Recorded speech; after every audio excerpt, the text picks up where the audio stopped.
Assalamualaikum warahmatullahi wabarakatuh. Alhamdulillah, hari ini kita akan membahas tentang andragogi. Di pertemuan sebelumnya, kita sudah mendiskusikan tentang pedagogi. Apa itu pedagogi, kemudian siapa sasarannya dan tujuannya seperti apa, sudah kita bahas. Dan kali ini kita akan melanjutkan pembahasan pedagogi menjadi sedikit lebih tinggi yang disebut dengan andragogi. Sebelumnya juga sudah kita singgung sedikit tentang apa itu andragogi, kemudian apa bedanya dengan pedagogi. Nah, hari ini kita akan full membahas tentang andragogi itu seperti apa, teknisnya seperti apa. Baik, jadi tujuan pembelajaran kita yang pertama adalah saya harapkan Anda semua mampu menjelaskan konsep dasar andragogi itu apa. Kemudian yang kedua, menjelaskan perbedaan antara pendidikan terhadap anak yang istilahnya dengan pedagogik, kemudian bagaimana pendidikan di orang dewasa.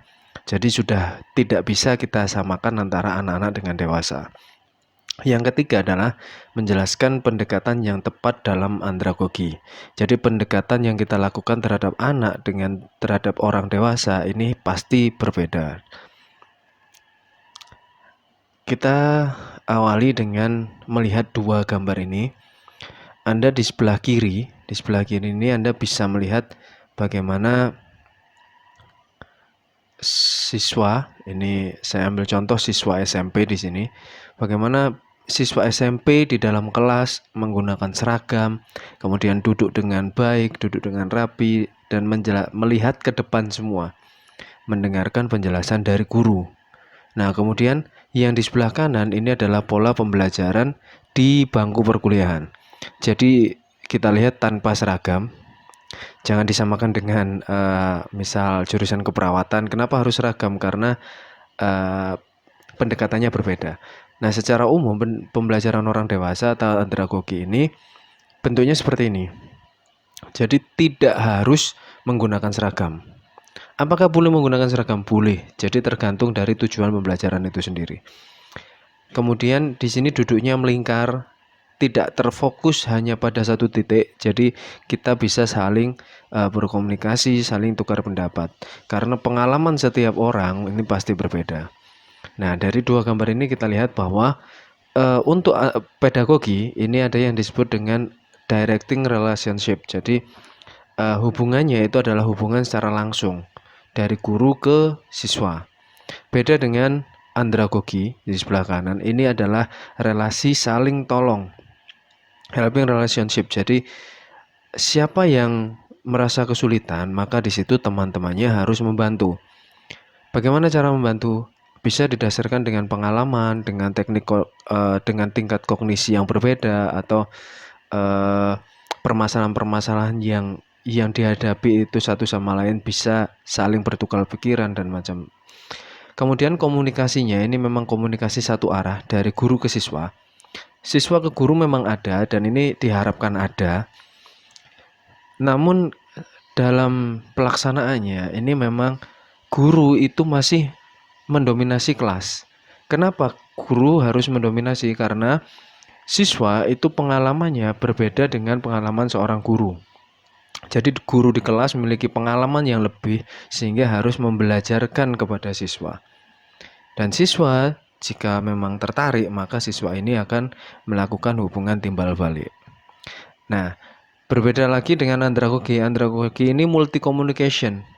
Jadi hubungannya bisa antara dosen dengan mahasiswa, bisa mahasiswa dengan mahasiswa, bisa antar dosen nanti saling bertukar pendapat tentang bagaimana cara mencapai tujuan pembelajaran yang baik.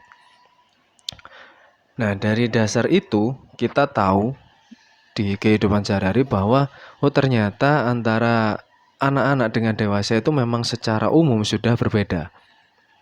Nah, Bapak andragogi Malcolm nulis, kenapa kok nulis padahal sebelumnya sudah ada CAP sejak tahun 1600 itu sudah menjelaskan bahwa orang dewasa itu butuh juga dengan pembelajaran. Jadi belajar itu bukan hanya untuk anak-anak tapi juga untuk orang dewasa.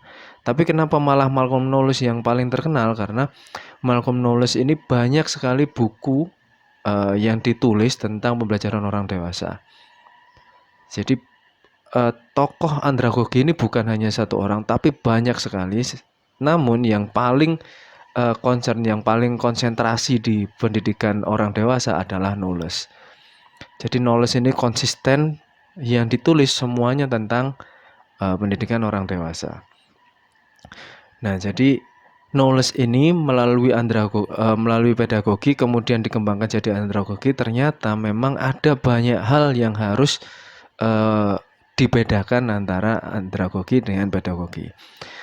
Andragogi ini berasal dari bahasa Yunani yang suku katanya adalah ander atau ander, yang artinya dewasa, kemudian agogo atau ago yang artinya membimbing. Kalau kemarin pedagogi diartikan sebagai mengantar, agogonya mengantar atau membimbing. Kalau di sini harus membimbing. Mengantar sudah nggak pas ya, karena seorang dewasa itu sudah berpengalaman, sudah mandiri, sehingga tujuannya adalah membimbing, saling bertukar pengalaman di situ. Nah, orang dewasa itu memang memiliki kematangan konsep diri, sehingga orang tersebut bisa mengarahkan dirinya sendiri. Tidak perlu diarahkan, tidak perlu dipaksa, apalagi dimanipulasi. Jadi seorang dewasa itu dikatakan kalau dia sudah bisa mengarahkan tujuan hidupnya kemana. Nah, Merriam tahun 1990 artikelnya, bukunya ini menjelaskan bahwa dewasa itu ada 3 aspek. Jika kemarin kita sudah membahas kapan sih seseorang dikatakan dewasa, ada yang dari usia, ada yang dari latar belakang, dan macam-macam. Tapi saya lebih concern di apa yang diungkapkan oleh Merriam. Jadi banyak ya, memang orang dikatakan dewasa itu seperti apa, tapi saya di sini akan mengutip dari Merriam. Yang pertama adalah usia. Dimaksud di sini adalah kematangan usia secara biologis. Nah, usia berapa dikatakan dewasa? Ada yang mengatakan 12 tahun, ada yang mengatakan 18 tahun, ada yang mengatakan 21 tahun, dan ragamnya banyak sekali. Nah, secara biologis orang dikatakan dewasa itu jika sudah mencapai akil balik. Jadi saat ada perkembangan biologis sekunder. Jadi misal kalau laki-laki berarti sudah ada jakun, kemudian sudah pernah mimpi basah. Kalau perempuan berarti sudah menstruasi dan lain sebagainya. Apakah langsung saat setelah menstruasi, setelah mimpi basah dikatakan dewasa? Belum. Banyak teori yang mengatakan bahwa orang dewasa secara biologis itu setelah mencapai kedewasaan sekunder secara biologis, kemudian masih ditambahkan 7 atau 8 tahun lagi. Jadi misal kita mimpi basah usia 12 tahun, berarti dikatakan dewasa jika nanti kita usia 19 tahun. Nah, itu banyak sekali yang mengatakan seperti itu. Sehingga secara hukum internasional, orang dikatakan dewasa adalah saat berusia 21 tahun. Nah, kemudian dewasa yang kedua syaratnya adalah memiliki kematangan psikologis. Nah, kematangan psikologis di sini artinya dia sudah tahu tujuan hidupnya itu mau kemana. Sehingga jika orang memberikan advice, ada masukan seperti A, seperti B, jika dirasa tidak sesuai dengan tujuan hidupnya, maka orang ini bisa menolak. Tapi jika dikatakan, saran dari si A ini kok pas sekali dengan saya, maka itu akan diolah lagi secara psikologis dalam diri pribadi tersebut. Akhirnya, oh iya, berarti saya bisa melakukan A, melakukan B, melakukan C. Nah, ini orang yang sudah bisa berpikir secara psikologis ini, atau kematangan secara psikologis, berarti dia dikatakan dewasa. Yang ketiga adalah social rules. Jadi yang di sini yang dimaksud adalah saat seseorang itu sudah memiliki tanggung jawab secara sosial. Misal tanggung jawab kepada masyarakat, tanggung jawab kepada diri sendiri, tanggung jawab kepada teman, dan lain sebagainya. Jadi hubungan-hubungan sosial dengan lingkungan, dengan keadaan sekitar, dengan masyarakat, dan dia punya tanggung jawab di dalamnya, maka dia dikatakan dewasa. Sehingga menurut Merriam ini, syarat orang dikatakan dewasa jika tiga-tiganya terpenuhi. Nah, jika hanya kematangan biologis saja, tapi pemikirannya masih dipengaruhi oleh orang lain, berarti dia dikatakan belum dewasa. Dan orang seperti ini akan susah untuk mencapai tujuan hidup. Nah, bagaimana jika dua-duanya terpenuhi tapi ternyata tanggung jawabnya rendah, social rules-nya terhadap masyarakat rendah, masih sering buang sampah sembarangan, sering melakukan hal-hal yang mengecewakan masyarakat, berarti dia dikatakan belum dewasa sepenuhnya. Nah, di sini orang yang sudah mencapai kedewasaan, meskipun ini masih abu-abu, ini butuh bimbingan. Nah, jadi secara umum tiga-tiganya terpenuhi, tapi jika memang masih abu-abu, disitulah seseorang itu membutuhkan bimbingan yang lebih intensif. Nah, tujuan andragogi sendiri di berbagai negara itu macam-macam sekali. Kita lihat di sini di Australia yang negara ini banyak imigran, memang asalnya dari imigran semua ya, dari orang-orang Inggris yang kemudian dibuang ke Australia sehingga menjadi mayoritas di sana, orang aboriginnya hilang. Nah, apakah hanya orang Inggris? Tidak. Jadi banyak orang Oceania, kemudian ada banyak orang Asia, orang Timur Tengah juga banyak sekali di Australia. Sehingga tujuan andragogi di sana itu adalah usaha untuk asimilasi para pendatang dengan para penduduk yang telah lama tinggal di sana. Jadi tujuan utamanya adalah adanya percampuran, asimilasi baik budaya, bahasa, dan lain sebagainya. Jadi disesuaikan dengan kondisi yang diharapkan di Australia. Kemudian di Swedia, ini pendemokratisan dan penciptaan norma-norma kehidupan masyarakat yang lebih baik. Nah, kita kenal bahwa Swedia ini adalah salah satu negara yang sangat indah katanya. Kemudian tingkat kriminalitasnya juga sangat rendah. Bahkan ada rumor kalau penjara di sana itu lebih indah daripada kos-kosan di Indonesia. Nah, jadi di sana memang orangnya sangat demokratis dan saling menjunjung tinggi satu sama lain.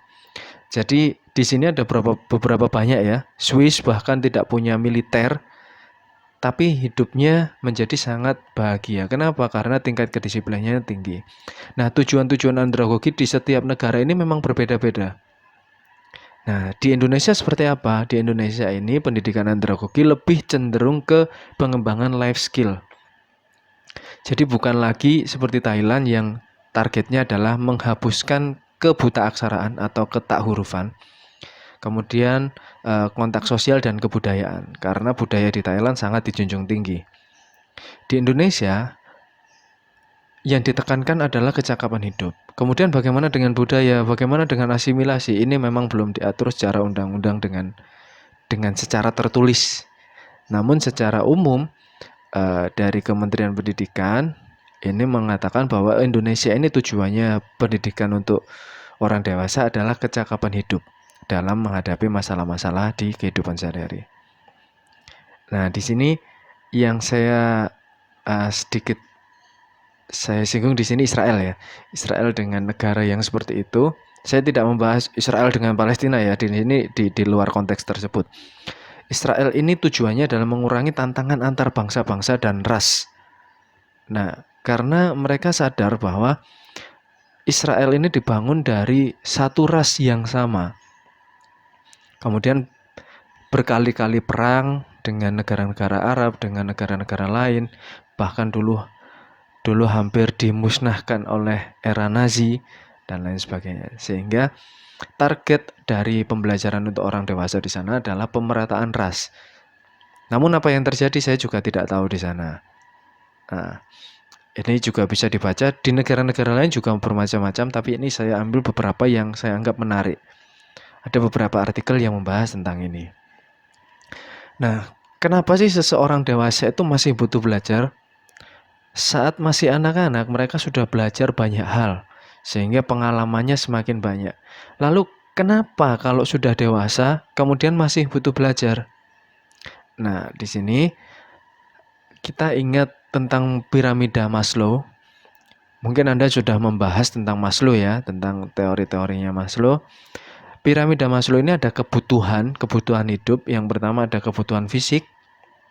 Nah, jadi kebutuhan hidup ini yang pertama adalah kebutuhan fisik. Kebutuhan fisik ini menjadi hal yang paling dasar. Maksudnya di sini apa? Kebutuhan fisik ini adalah seperti sandang, kemudian pangan, kemudian papan.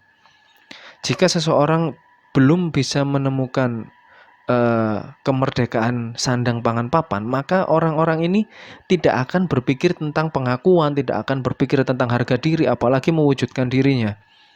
Untuk hidup saja susah, untuk pakai baju saja susah, yang 1 minggu mungkin tidak pernah ganti, apalagi mau memikirkan tentang perwujudan diri. Saya ingin jadi apa?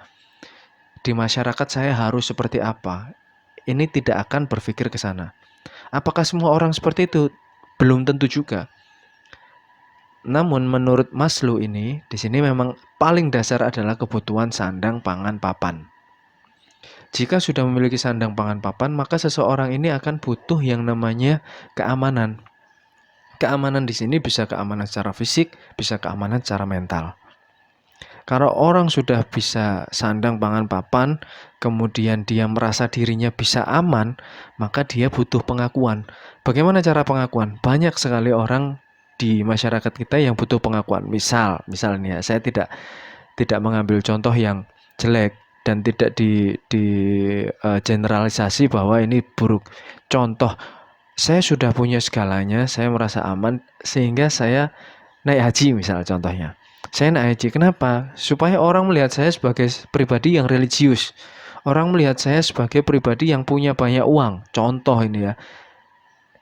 Nah, tapi di luar itu untuk naik haji, misal karena niatnya memang untuk ibadah. Nah, ini beda ya. Paham ya maksud saya di sini ya. Ini contoh yang jelek ya, contoh yang jelek. Naik haji apakah jelek? Bukan. Tapi niatnya setiap orang kan berbeda. Contoh ini memang naik haji supaya dilihat masyarakat, oh orang ini religius. Nah, ini jadi hal yang salah. Nah, pengakuan yang lain seperti apa contohnya? Contoh kita kuliah.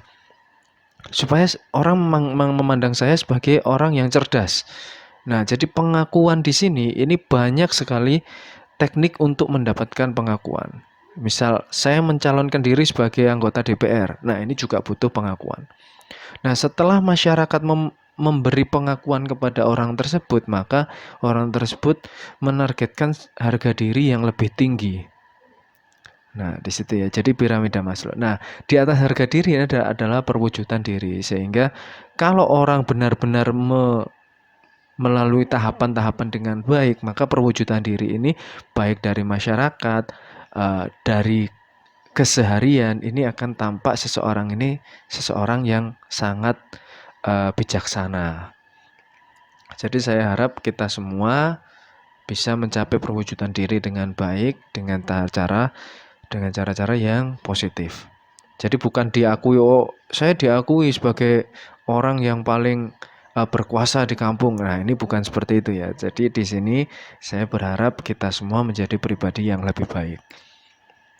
Nah, dari kebutuhan hidup piramida Maslow tadi, kebutuhan belajar orang dewasa ini dikarenakan adanya insting. Yang pertama dorongan insting, kemudian kebutuhan intelektual dan keinginan untuk meraih sesuatu.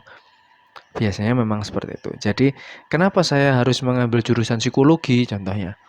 Karena saya pengen belajar tentang bagaimana memahami orang, berarti di situ kebutuhan intelektual.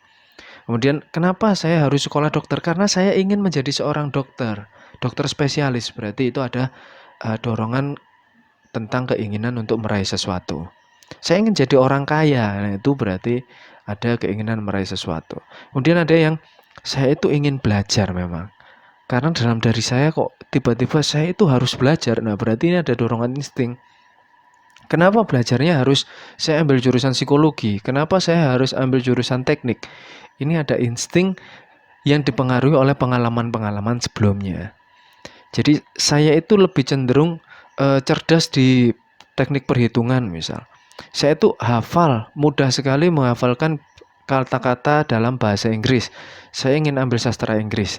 Nah, dorongan-dorongan ini dipengaruhi oleh kehidupan di masa lalu. Yang saya maksud di sini adalah kehidupan saat anak-anak. Nah, di situ guru mentransfer ilmu, kemudian membimbing kita, sehingga kita punya kesadaran diri bahwa kita unggul di sebuah bidang. Nah, itulah kenapa saat andragogi ini kita tidak perlu lagi memahami semua mata pelajaran, tidak perlu lagi memahami semua hal-hal yang diberikan oleh guru, tapi kita sudah punya dorongan insting pribadi yang merujuk supaya saya itu jadi apa.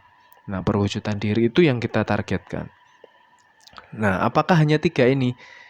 Secara umum iya, namun di luar itu masih banyak hal-hal yang memungkinkan kebutuhan belajar seorang dewasa.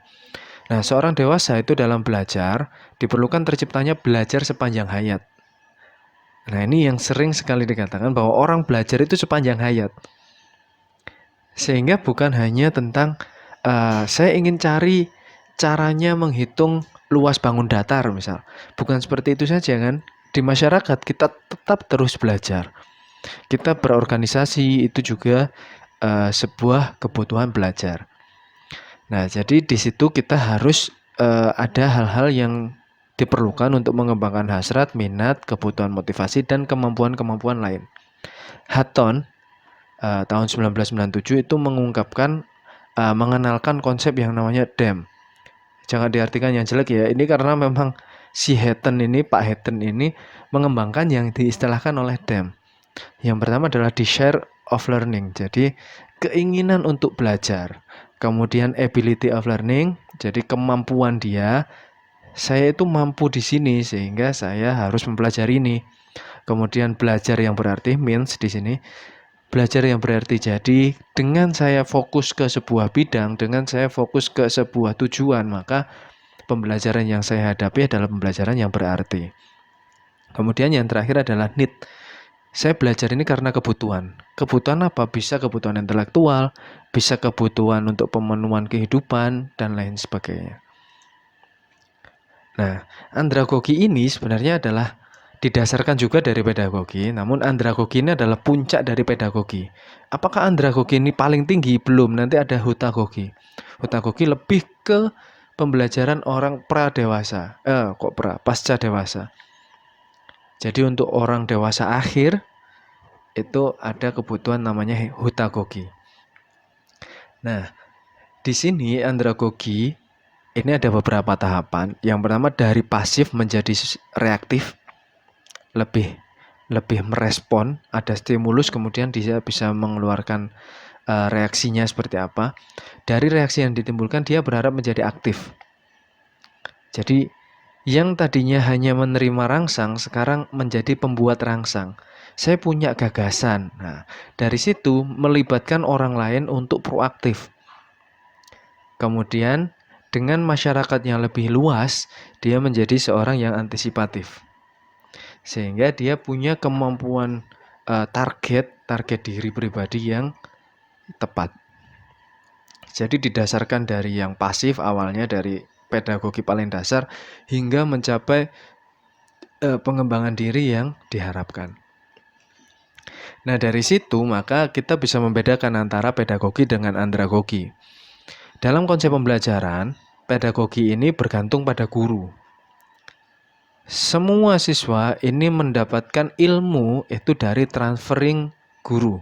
Guru memberikan ilmu, menceritakan pengalaman hidup. Nah, di sini seorang anak pasti mayoritas terpengaruh dari guru tadi. Kemudian di luar itu gurunya bukan hanya guru di kelas, tapi juga guru di kehidupan sehari-hari. Jadi seorang anak ini yang pasif, ini akan berubah menjadi seorang anak yang mandiri. Sehingga dia menjadi pribadi dewasa yang mandiri, yang bisa mengatasi masalahnya sendiri. Konsep pembelajarannya adalah pembelajaran aktif. Nah, kemudian peran guru di kelas utamanya dalam pedagogi ini adalah orang yang menguasai, dominan, otoriter di situ. Tapi untuk andragogi, peran guru atau dosen ya, ini lebih ke fasilitator. Jadi saya menjelaskan seperti ini, tujuannya bukan saya mentransfer ilmu. Bukan. Jadi seorang guru di sini ini diharapkan menjadi fasilitator. Jadi saya hanya mengantarkan seperti apa yang sering saya lakukan. Saya hanya mengantarkan, ada pemantik beberapa pertanyaan, kemudian Anda saling berdiskusi. Nah, itulah yang diharapkan di pembelajaran andragogi. Kemudian peran pengetahuan sebelumnya atau prior knowledge-nya yang untuk pedagogi ini ditambah. Jadi bukan sebagai sumber belajar utama. Karena pengetahuan-pengetahuan sebelumnya masih sangat rendah. Beda dengan andragogi, pengetahuan-pengetahuan sebelumnya ini adalah dasar untuk dia mencapai tujuan pembelajaran yang baru. Kemudian kesiapan belajarnya untuk pedagogi ini masih seragam, ditentukan. Hari ini kita belajar A, besok kita belajar B. Ini memang harus ditentukan dulu karena seorang anak ini tidak bisa dia, oh saya itu inginnya cuma belajar A karena saya pengen jadi ini. Nah belum bisa seperti itu. Jadi diberi semua materi, diberi pengalaman yang berbeda sehingga seorang anak tadi dari situ bisa menentukan pilihan hidupnya di masa depan. Nah beda dengan andragogi, di andragogi dia sudah punya pengalaman, punya masalah-masalah nyata dalam kehidupan sehari-hari sehingga dia bisa menjadikan itu semua sebagai dasar untuk pembelajaran selanjutnya. Untuk pedagogi orientasi pembelajarannya seperti yang dibahas tadi, semua disiplin ilmu itu diajarkan. Beda dengan andragogi yang permasalahannya itu lebih cenderung ke masalah-masalah umum. Masalah-masalah yang sesuai dengan kehidupan yang dihadapi. Jadi jangan harapkan nanti saya UTS-nya jelaskan pengertian andragogi, bukan seperti itu. Nanti UAS-nya pasti nanti teori-teori, bukan.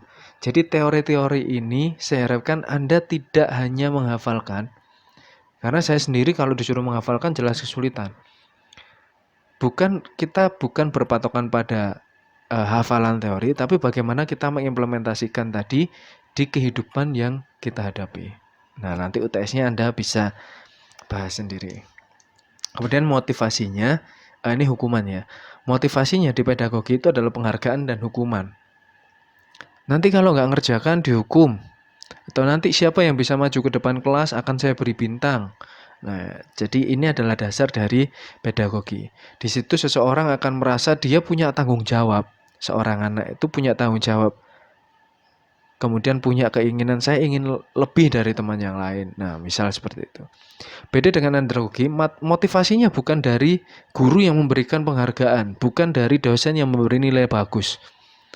Jadi Anda jangan mengharapkan, waduh, saya belajar ini supaya nilainya bagus. Bukan seperti itu. Tapi Anda belajar untuk menambah pengalaman supaya memiliki kecakapan hidup untuk menghadapi masalah-masalah di kehidupan sehari-hari. Jadi dorongan motivasinya itu adalah dorongan dari diri pribadi dan rasa ingin tahu. Saya tuh ingin dijelaskan tentang ini. Saya ingin orang lain berbagi pengalaman dengan saya supaya saya kalau punya masalah yang mirip, saya bisa menghadapi dengan cara saya sendiri. Itu adalah dorongan-dorongan dari pendekatan orang dewasa. Nah, bagaimana model pembelajaran orang dewasa? Ini ada 3 hal biasanya. Ada tentang pemberian informasi, sama dengan pedagogi ya sebenarnya. Ada pemberian informasi. Nah, yang ditekankan di sini adalah di pembelajaran orang dewasa itu wajib menekankan pemecahan masalah. Yang ketiga adalah penugasan. Nah, penugasan di pedagogi sudah ada. Jadi, pemecahan masalah ini adalah dasar utama yang membedakan antara pedagogi dengan andragogi. Kemudian sekarang sering sekali dibahas tentang seorang siswa itu harus mampu memecahkan masalah, dan itu yang diharapkan di asesmen kompetensi minimum. Nah, apakah seorang pedagogi itu harus belajar memecahkan masalah? Iya. Iya, tapi pengalamannya masih sedikit. Sehingga berbeda dengan orang dewasa. Pemecahan masalahnya ini dia dipengaruhi oleh kehidupan masa lalu. Sehingga banyak sekali forum debat, kemudian seminar ini diadakan untuk orang dewasa. Tidak pernah seminar itu untuk anak SD. Jarang sekali. Ada tapi jarang sekali. Karena pemecahan masalah di sini, pembagian pengalaman di sini ini memang targetnya adalah orang dewasa. Contohnya yang sering saya lakukan seperti brainstorming, ada pertanyaan, kapan orang itu dianggap dewasa? Kemudian ada yang menjawab, kemudian saya balik lagi dengan pertanyaan lain. Nah, ini yang disebut dengan brainstorming. Jadi ada pertanyaan-pertanyaan yang diharapkan mampu membimbing secara tidak langsung. Forum debat ini juga untuk orang dewasa, tapi kalau bisa kita tinggalkan debat ya. Debat itu baik selama yang kita debatkan adalah hal-hal yang berpengaruh untuk kemaslahatan hidup orang banyak. Kemudian, menurut Kolb and Fry, ini memodifikasi pembelajaran orang dewasa menurutnya. Jadi, pembelajaran orang dewasa itu harus didasarkan oleh pengalaman nyata. Nah, contohnya kemarin kita sudah membahas tentang mitos. Sedikit saya membahas mitos ini diciptakan untuk membodohi misal. Jangan keluar kalau ada bulan purnama nanti dimakan buto misal contoh. Nah, ini ternyata Anda mampu memberikan gagasan, oh masih banyak Pak mitos-mitos yang lain. Nah, ini adalah pengalaman nyata bahwa Anda itu juga sudah pernah mengalami hal-hal seperti itu. Jadi pembelajaran orang dewasa harus didasarkan dengan pengalaman nyata. Kemudian yang kedua, bisa mengamati situasi supaya bisa terlibat dalam belajar. Yang ketiga, seseorang dewasa diharapkan mampu merefleksi atau menganalisa. Jadi pembelajaran di sini, kalau kita membelajarkan terhadap orang dewasa, maka kita memberikan sebuah pernyataan atau sebuah pertanyaan supaya seseorang tersebut bisa refleksi. Nah, kemudian yang keempat, seorang pembimbing atau fasilitator di sini ini mampu mengajak untuk merumuskan konsep baru, kemudian menyimpulkan mana yang tepat. Sehingga konsep-konsep tersebut bisa diterapkan dalam situasi-situasi di masa depan. Nah, sehingga kalau pedagogi itu pembelajaran yang berfokus untuk masa depan, kalau yang andragogi itu lebih ke sekarang langsung. Jadi kita terapkan sekarang jika ada masalah yang baru. Jadi kadang pembelajaran itu didasarkan karena saya sekarang punya masalah dan saya harus membelajarkan diri untuk saat ini. Berbeda dengan pedagogi, ini masih berupa sebagai cerita-cerita. Nanti masa depan seperti ini, nanti seperti itu. Nah, seperti dongeng, seperti janji-janji politisi, ya itu untuk masa depan. Tapi kenyataannya bukan untuk saat ini. Kemudian bagaimana sih membelajarkan orang dewasa? Di sini ada beberapa langkah. Yang pertama, kita harus menciptakan iklim belajar yang tepat. Nah, kalau daring seperti apa? Kalau luring seperti apa? Iklim-iklim belajarnya seperti apa? Kelasnya harus dimodif seperti apa? Supaya diskusinya berjalan dengan baik. Nah, itu di sini kita harus menciptakan iklim yang tepat. Kemudian yang kedua, kita harus menciptakan struktur organisasi untuk perencanaan yang bersifat partisipatif. Jadi, misal saya harus membagi jadi 2 kelompok. Kenapa 2 kelompok? Karena kalau tidak dikelompokkan nanti jadi tidak aktif. Misal saya harus membuat jadi 5 kelompok. Kenapa? Karena kalau 2 kelompok terlalu besar contohnya. Tujuannya apa? Tujuannya supaya semua bisa partisipasi dalam kegiatan pemecahan masalah tersebut. Yang ketiga, kita harus mendiagnosa tentang kebutuhan belajar. Nah, kebutuhannya apa untuk hari ini? Saya berharap masalah seperti apa yang dipecahkan untuk saat ini. Kemudian dari kebutuhan belajar tadi dirumuskan sebuah tujuan pembelajaran sehingga kita bisa mengembangkan rencana kegiatan belajar seperti apa. Kemudian dari rencana dan rancangan tersebut kita lakukan kegiatan pembelajarannya. Setelah itu kita evaluasi dan jangan lupa dalam proses pembelajaran kita harus menganggap peserta didik itu sebagai teman. Seperti saya dengan Anda ini, saya selalu memanggil rekan atau teman, Mas, Mbak. Jadi bukan memposisikan peserta didik itu jadi siswa yang belum tahu apa-apa. Beda dengan pedagogi. Pedagogi kita sebagai guru kita merasa saya ini harus memberikan ilmu saya harus memberikan pengalaman saya. Nah, seorang siswa harus taat dengan apa yang saya dengan apa yang saya informasikan. Beda dengan andragogi. Jadi kita hanya memfasilitasi bagaimana dengan pengalaman Mbak A, bagaimana dengan pengalaman Mas B. Nah, silahkan kita diskusikan di situ. Jadi guru bukan sebagai orang yang paling pintar atau dosen bukan sebagai orang yang paling pintar, tapi di sini lebih berperan sebagai fasilitator. Seperti halnya dengan kita jika berkumpul dalam organisasi, maka ada satu moderator yang diharapkan mampu mewadahi jalannya diskusi sehingga mencapai tujuan yang lebih tepat. Nah, itu yang bisa saya jelaskan tentang pembelajaran orang dewasa. Kurang lebihnya nanti kita bisa diskusikan lebih lanjut. Secara umum adalah seperti itu. Kemudian kalau Anda tanya, Pak, apakah ada pakem-pakem khusus? Pakemnya tidak ada, namun secara teori adalah seperti itu. Peran guru seperti apa, peran dosen seperti apa, kemudian target pembelajarannya seperti apa, memposisikan peserta didik seperti apa, itu yang harus kita pahami.